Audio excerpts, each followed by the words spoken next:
അമ്മ വീട്ടിൽ നിന്ന് വരുമ്പോഴേ കൊടുത്തയക്കുന്ന സാധനങ്ങളാണ് കേട്ടോ ഇതൊക്കെ. നോക്കിയേ, പച്ചപ്പയർ, അത് നന്നാക്കിയതുണ്ട് നന്നാക്കാത്തതുണ്ട്. ഇതിലെന്തിട്ടനാവോ?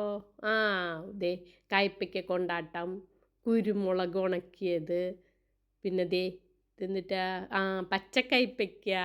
ഇത് കാച്ചി വെളിച്ചെണ്ണയാണേ, മുറുക്കിയതുണ്ടല്ലോ അതാണ് കേട്ടാ. ഇനി എന്താ അടുത്തേന്ന് നോക്കട്ടാ. ആ ചക്ക പഴുത്തത് പറിച്ചിട്ടത്, ചീര നന്നാക്കിയത്, കാച്ചില് നോക്കി, കണ്ടിച്ചേമ്പ്. ഇതൊക്കെ ഒരു ബിഗ് ഷോപ്പറിൽ കൊണ്ടുവന്ന് നമുക്ക് അതിശയം തോന്നും. നോക്കിയേ ചെറുനാരങ്ങ. വീട്ടിലെന്തുണ്ടായാലും ഇവിടേക്ക് എത്തിക്കണം എന്നുള്ളതൊരു ലക്ഷ്യമാണ് കേട്ടോ അമ്മയുടെ. ദേവട്ടൻ ദേ ഇതിൽ നിന്ന് വാരാനായിട്ട് ഓടി വരുന്നുണ്ട്. ഏത് വേണ്ടേ? ചക്ക വേണോ? ആ ചക്ക, ചക്ക.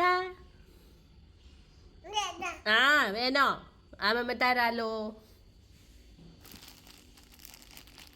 ചക്ക തരാം. എന്നാ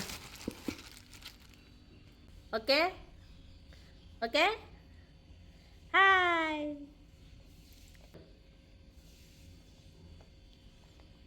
ഇനി ഇത് ഓരോന്ന് നമുക്ക് ഫ്രിഡ്ജിലേക്ക് കയറ്റി വയ്ക്കണം കേട്ടോ. അതാണ് അടുത്ത ടാസ്ക്. അപ്പോൾ ഇനി അതിലേക്ക് നോക്കട്ടെ. അപ്പോൾ ഇത്രയേ ഉള്ളൂ ഇന്നത്തെ വീഡിയോ.